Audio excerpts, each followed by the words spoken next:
Hello, and welcome back to another episode of KSPAA. I am Nicole D'Angelo, and we're going to be talking about Mission 3 of the Kerbal Space Launch Systems.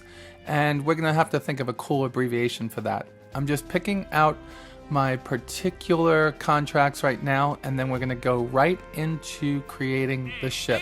In this mission, we're going to be shooting for rendezvousing with the moon. We're going to be testing the Rockomax brand decoupler, the Separatrons, also the Rockomax solid booster tanks, not to mention quite a few other things.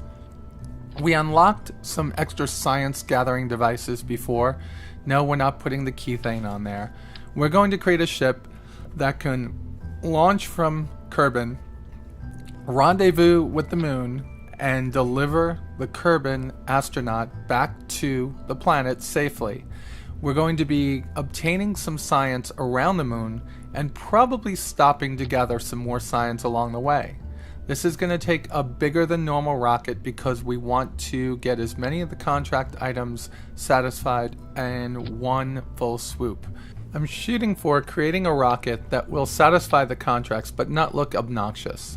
I think the only obnoxious items on here are the Separatrons used during launch, which would never happen, but they wanted to test them. They also want to test the stabilizer, the gantry towers that hold the rocket in place. Just by launching, we're going to satisfy 3 contracts: testing the gantry, testing the Separatrons, and testing the solid rocket boosters. The next contract will be satisfied when we use the Rockomax decoupler above Kerban. And then, of course, we'll have some wonderful things to satisfy when we get to the moon. So let's get to the end of this rocket build to show you what we did. Here's the completed rocket that we're going to be calling the moon ship. All I got to do is add a few Separatrons to it to make sure that the rocket boosters do fall back to the planet very nicely without destroying the rocket itself. I'm doing this and the parachutes because I'm trying to make it believable. So this is a big rocket. It would not be so big and ridiculously oversized if we weren't trying to satisfy the contracts. And of course that huge Rockomax 3.5 meter decoupler at the top would definitely never be used at this point.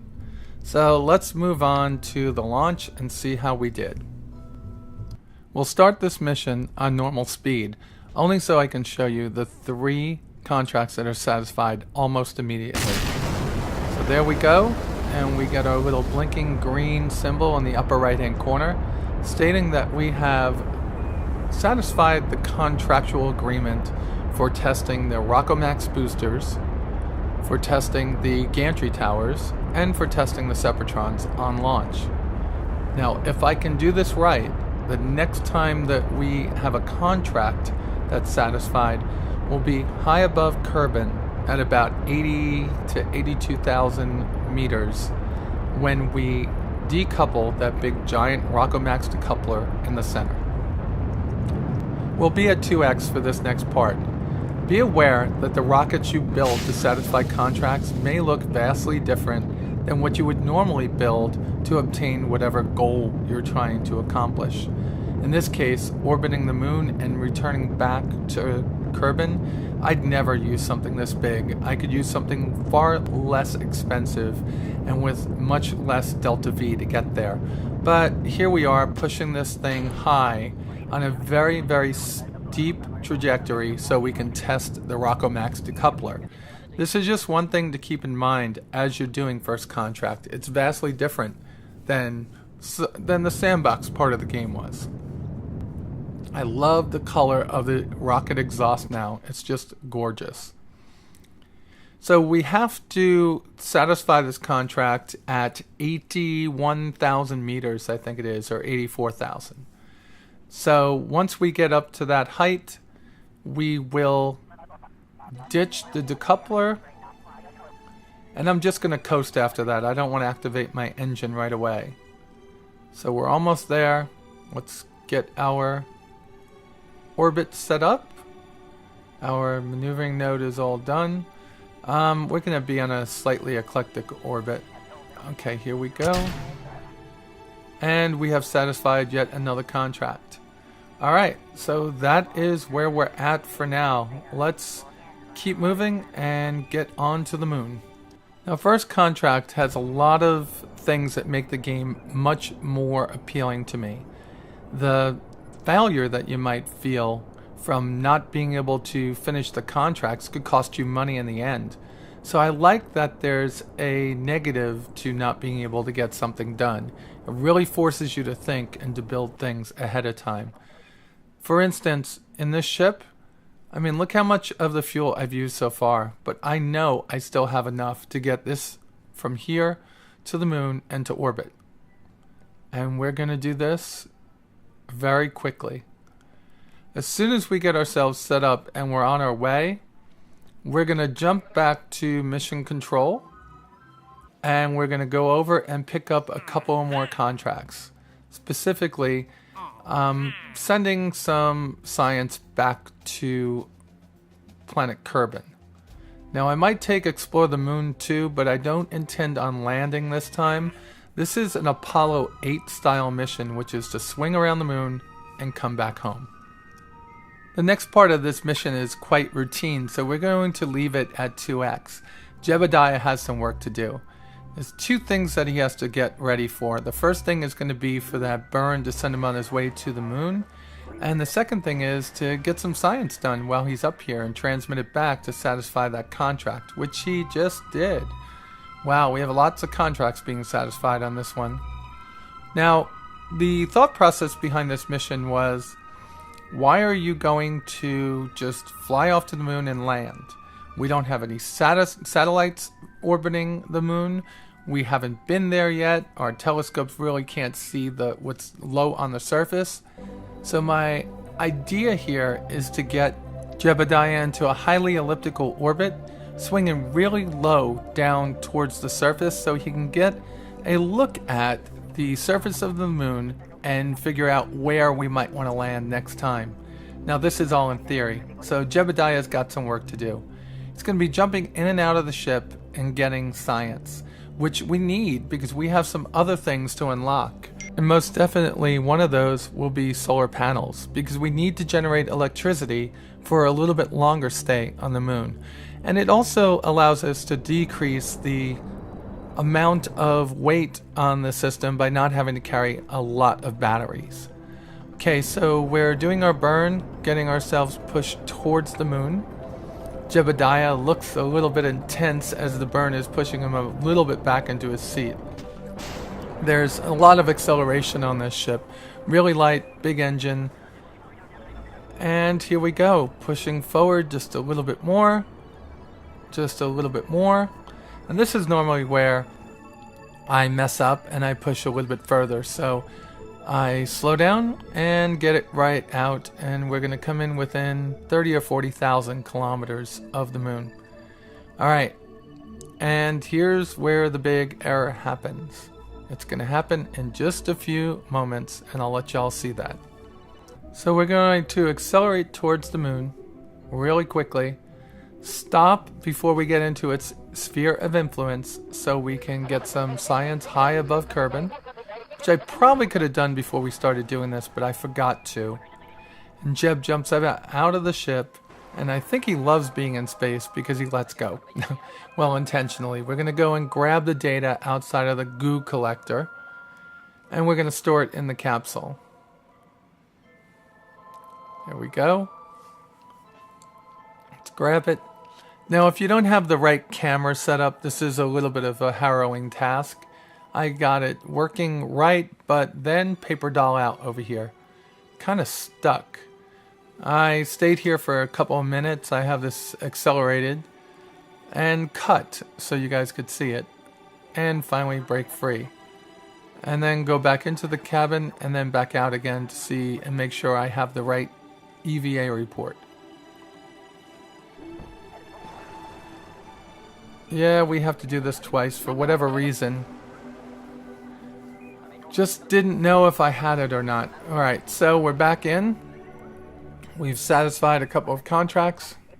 And we will be satisfying a partial contract by collecting data above the moon in just a few minutes. Alright, so here we go, and we try to do the time warp again, but for some reason, when I tried to stop the time warp, I was getting a Skype message, and the computer just kicked me out for a second, and there I was, all the way out over here. So I have to waste needed fuel that even if I wanted to, at this point, I can't land on the moon. And I was intending on not, but I had so much fuel left I was going to think about trying, but pretty much destroyed that opportunity. So here we are collecting data high above the moon, and we're going to get closer now. So I'm going to let us fall down towards the moon, and we're going to push on the other side, right there, just a little bit of power, so we can bring our orbit in really low like I originally wanted to. There we go. Just above, about 6,000 to 11,000 meters. That way we can get a nice look at a landing area on that side of the moon. Of course, Jeb's taking pictures the whole time, snapping data right away. I'm not going to get too much science here because the contract to collect science above the moon comes up a couple of times, and that could earn you some needed cash as well as some needed science later on. Right now we're going to be looking at probably gaining between 1 and 200 science from this mission, I think. Maybe close to 3 if I'm lucky. So there we go, we're pulling our orbit down closer and closer so we can spin as close to the surface as we can. Alright. And getting as many of these observations and EVA reports and science experiments as we can. Jeb's such an efficient young man, isn't he? He's getting excited. He heard a rumor that he might be getting a girlfriend in the future, but still doesn't know what she looks like because Squad's taken their sweet time to build a female character. They must be doing something fun with it. Alright, so Jeb spins the ship around, getting ready for a deorbit burn. Oh, not really a deorbit burn, but for leaving the lunar influence. I think that's how we could say it, lunar influence. Alright, we just got to make sure that we're in the right place at the right time when we fire that engine. Right now I don't think that maneuvering node was close enough. I think we have to go, yeah, it was probably just a little bit further than that. But firing anywhere from there on is definitely going to get us into the right trajectory to get back to Kerban. So Jeb becomes the first Kerbanaut to travel outside of the influence of his home planet. Well, that's not true. He's still in the influence of his home planet. He's just orbiting the moon instead of Kerban. Jeb fires his engines and gets back into the vicinity of Kerban.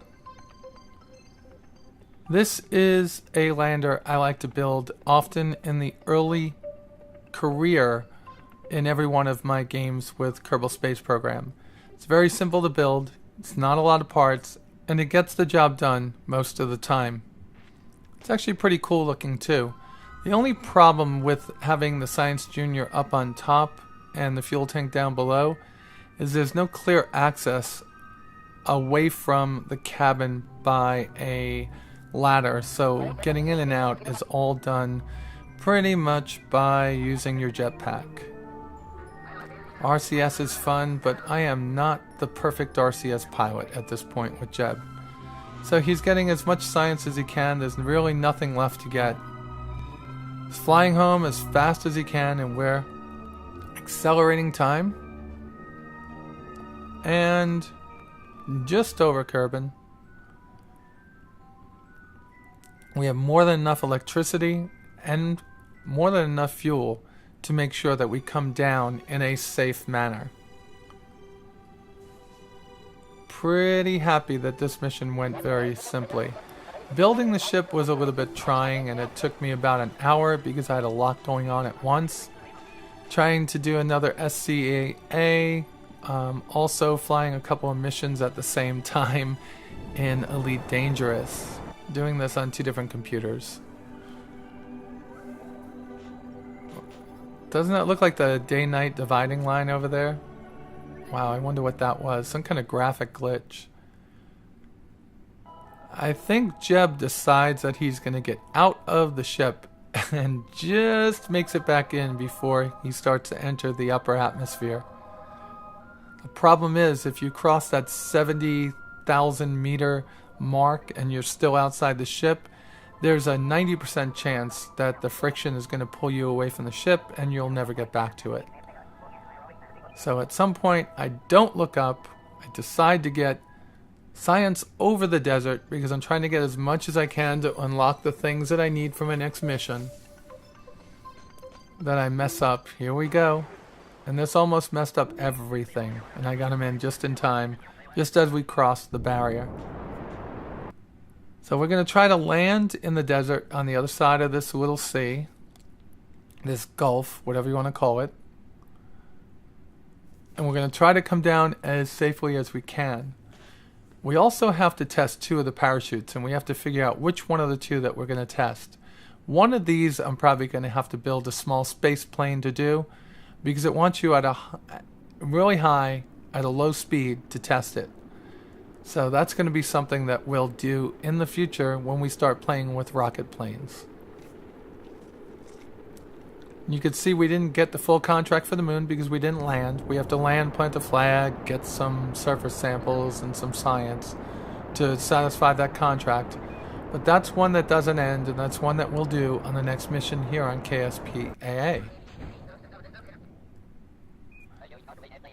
And the Kerbal SLS-003 is coming down to a successful ending of a very well done mission. Jeb, Bill, and Bob are almost ready to start having new astronauts come on board. As we head down to the surface, we're already accelerated 4x and accelerated on the movie 4x, so I'm wondering why it's taken so long. I thought that we would go down a lot faster. So as Jeb floats gracefully down to the surface of Kerban, let's talk about the next mission. We're going to have quite a few things to do. I want to build a craft that has some solar power panels on it. I want to land on the moon, collect some rocks, and I want to leave something there that will send messages back to Kerban. It'll all be in theory, hypothetically. We're going to try to leave something there, which means carrying a device on one of the sides of the ship with the parts that we can use at this point. It's going to be fun, right? Because we probably don't have a lot of parts to choose from to build that item.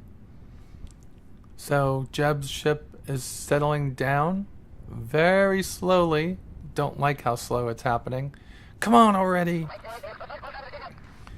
Can't believe how slow this thing moves even at 4x. Okay, perfect landing, right? So Jeb's going to do his traditional faceplant after the mission. Boom. That was just too funny. And he's going to pose for his picture to put on the front page of the Kerban Times. He gets his needed science, plants his flag, and we'll call it Jeb's Desert. Or is that Jeb's Dessert? One way or the other. Jeb knows he doesn't know how to spell either one. And that concludes the mission. So let's see what we got in science. I think we got like 11 or 12 science just from recovering Jeb, because he had some stuff on him. Yeah, 11.4. And a reputation boost of 3.4. So let's go get the other ship. And that netted us a total of 226 science, which gives us 323 to spend. We got a lot more of our parts back, so we have a lot more cash to build a bigger ship next time. Now to gain our science, we're going to go for bigger engines, I believe. That way we can get further and farther. I need the fuel so I can build better ships. And when done, I'll select the one that has the items that give me more opportunity to gain science. And that concludes this episode of KSPAA's Rocket for Hire, Episode 2. Join me again soon for mission number 4.